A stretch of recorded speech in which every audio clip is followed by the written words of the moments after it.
What's up guys, Matt Dasher here from Blue Star Nutraceuticals. Welcome back to week 2, day 2 of our Load and Explode program. Now today is a speed day for the upper body, so we're gonna be doing speed work for a horizontal press and speed work for a vertical press as well, and then doing a whole bunch of arm work right after that to make sure we get in those beach muscles, that gun show for us, okay? Now, important thing here to do, guys, make sure you get in a dynamic warm-up before all of these workouts, whether it's a max effort day or a dynamic or a speed work day. My personal experience is that getting in about 10 to 15 minutes of dynamic movement, stretching, some movement patterns that are gonna match the type of movements that you're doing is not only gonna increase performance, but it just warms up the joints and helps significantly decrease the chance you're gonna hurt yourself. So just remember that you will be stronger if you warm up properly. Now, if you haven't really figured out exactly how we're doing today, I recommend going back to week 1, description down below. We've got a PDF download. So make sure you download, start the whole program right back at week 1, day 1, to make sure you get all the specifics. All right, let's get into the exercise.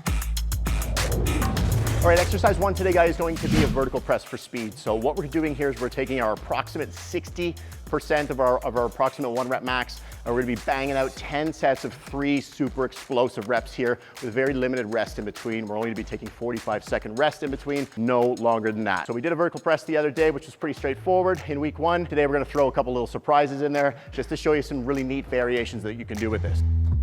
Our first variation of the day is gonna be a vertical press. Today we're gonna use bands. Now, bands in my experience are a little bit tougher to dial in than a straight percentage because the amount of pressure that the band is going to supply against you depends upon how long it's stretched for, which movement that you're doing, how much range, and how old the band is. So for example, I'm kind of farting around here trying to make sure that I've got an equal amount of pressure between my right and left arms. Some of these bands are a lot newer than the other ones, so the older ones are gonna have a little bit more give to them. So I don't wanna be cranking super hard on one side when I'm not really pushing as hard on the other side. So there's not necessarily a specific band set up for this machine, but because there's lots of extra spots to put weights on, I can just put the band looped around here and then fasten it to where I would probably rest some of my weight plates. I'm gonna do a couple quick reps with this just to see if it feels more balanced. The first round I did, the one side felt a lot harder, the other I realized I had a newer band on one side and older band on the other side. So be aware of that when you're testing it out.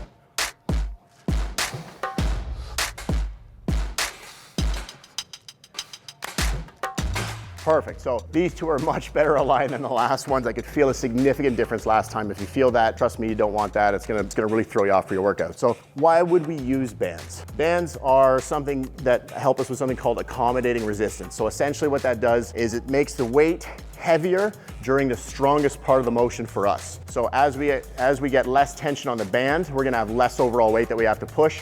Usually that means at the hardest part of the movement, we're gonna have a little bit less resistance, but throughout the movement, as we get closer to lockout, we're gonna be a lot stronger in that part. So what the band does is it adds increasing resistance as we get towards the stronger part of the movement. Chains are a similar idea, but chains will create a destabilization effect a lot of times. So you wanna make sure you take that into account as well. Typically, if you're using 60% of a 1 rep max for your speed work, what I'm gonna do today is take about 20% off of that and then throw on a band. Again, it's not an exact science.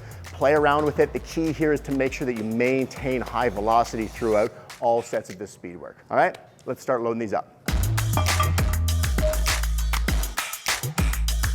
Okay, so round 1 here, again, remember maximum velocity. We're gonna punch out 3 reps, 45-second rest. I like to stay seated and just keep my mind focused on the work that has to be done. So I'm gonna stay peeled here, I'm gonna bang these out fast.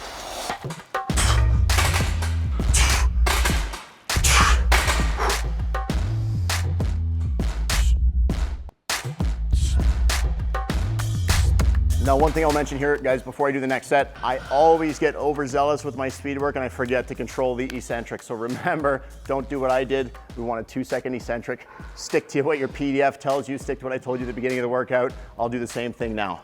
All right, so 3 reps, fast.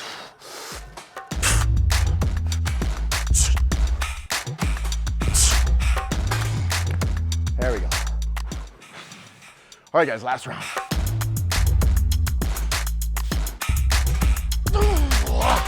All right, on to the next exercise. So we're gonna be doing bench press, 10 sets of 3, speed variation, 60% of our 1 rep max. Let's head over. So Blue Star Gym today is a little bit busy. We don't have a free bench press right now, so I'm gonna use this bench press machine here. So that still works. Again, the name of the game here is speed. So whatever variation you're gonna do, just make sure you're moving the bar fast, okay? So we're gonna bang out 10 sets of 3 here. Remember, 2-second negative, 0 pause, and then explode through that concentric part of the action. Don't be like me and forget the negatives. Let's do it.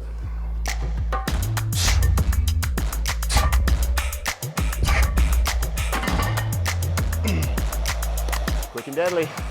9 more to go.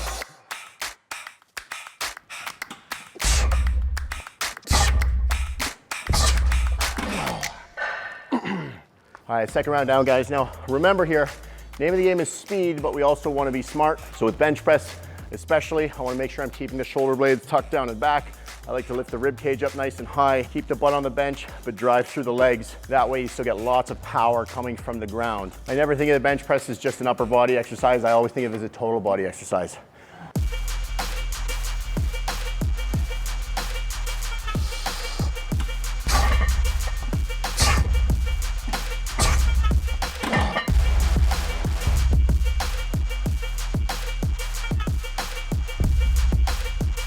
Very last set, here we go.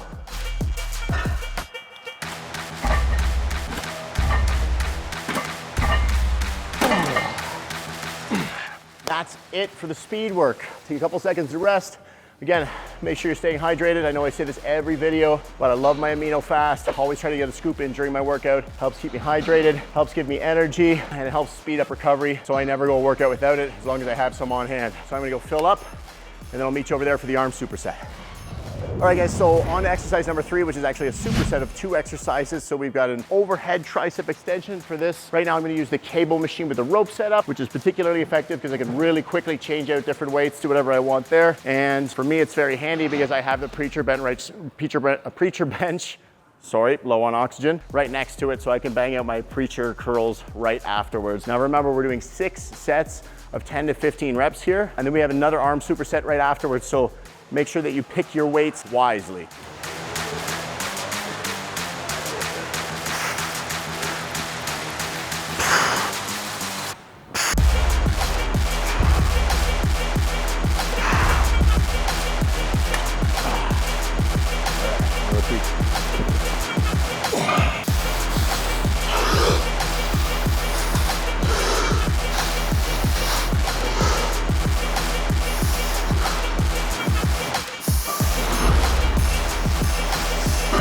All right, guys, now we got a 90-second rest in between rounds here. So you probably got a pretty good idea if you picked a good weight based on how you did on that first set. Now, I hit 15 for both. I feel like I probably could have got 3 to 5 reps out more still on both, so I should be good for all of my sets. If you hit 15 and that was failure on your first round, you might have a hard time surviving all 6 rounds, getting 10 to 15 reps. You might want to lower the weight a little bit or get through as many sets as you can within the prescribed rep range and then drop after that, okay? All right, I was actually hoping to do a dumbbell overhead extension and my bench just opened up. So I'm gonna switch gears partway through.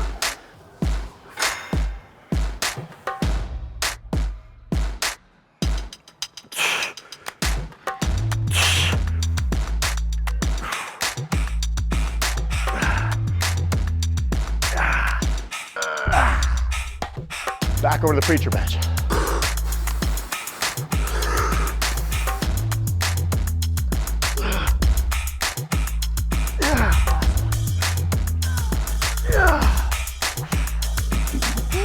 When you're doing a dumbbell overhead extension, this is one of my favorite tricep exercises. I like to have a bench that has some back support. I found personally, if I'm sitting on a bench that doesn't have back support, I can't do anywhere near the same amount of weight. My triceps are pretty strong. My whole body will tip and fall over. Same if I'm doing them standing. So if you really want to try to move the most amount of weight possible, you can have access to a bench like that. It doesn't have too high of a back that you would be hitting the dumbbell off of. If you don't have access to one of those and there's a free rack and the gym is empty because you don't want to be the guy taking up a rack when people want to squat, you can always use a flat bench, set up the bar so that you can rest your back upon it. Don't do that when the gym is busy because you'll probably have people wanting to kill you. But if it's not busy, it's a great option in case you don't have one of these benches. Now on to the next round.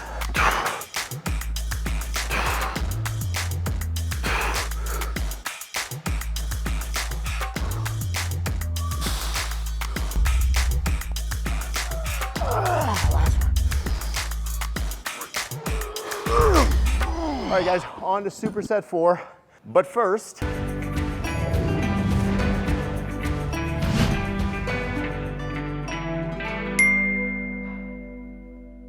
Okay, so we're on to exercise number 4, which again is another superset for arms. So we got 6 sets, 10 to 15 reps, 2 exercises. The first one is a cable tricep push down. So this can be a little bit different than a traditional tricep extension, where instead of extending the elbows this way, we're gonna get over top of the weight and push it down that way. Let's get into it.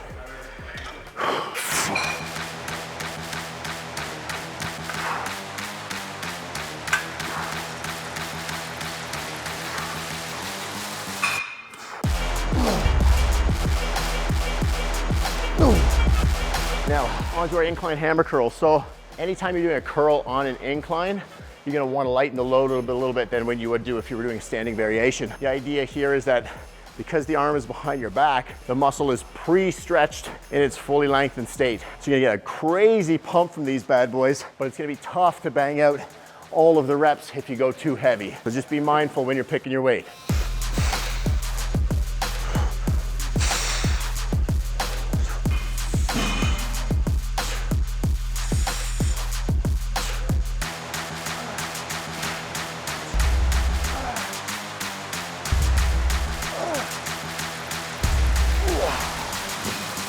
Awesome. All right, that's round 1 done. If you're wondering what the difference is between a hammer curl and a typical palms up curl, supinated curl, the hammer curl, you're gonna be working on the outside part of the bicep, or the brachioradialis. So you're gonna be hitting through this part of the forearm a lot more. You're gonna be hitting this part of the bicep a lot more, as opposed to just hitting the front 2 heads here. What that does for you is it makes your arms appear a lot thicker, a lot wider, and it helps to fill out that forearm region as well. So awesome variation to add to all of your arm work. Make sure you do tons of them. It'll make your arms look huge.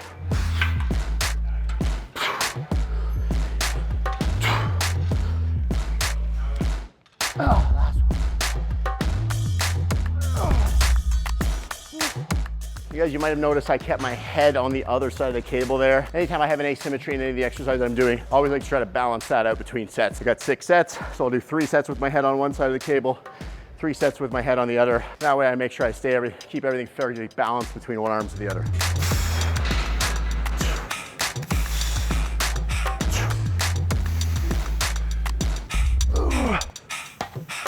Last. Get a short rest in. We got 1 more round. Other thing to keep in mind too when you're doing push downs, depending on which cable machine you're using, always just be careful, because depending on the cable,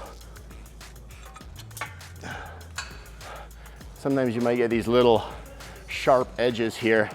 If you're not paying attention, you can cut yourself, you cut your face, you cut your neck, cut up your Blue Star shirt. One way or the other, it's not pleasant. So always just keep that in mind. Keep your distance so you don't cut yourself all up. All right, last set.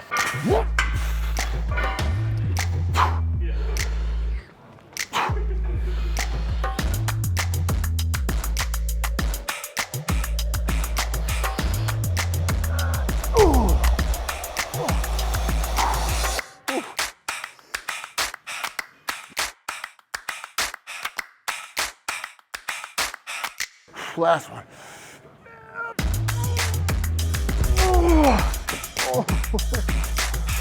All right, guys, that's it.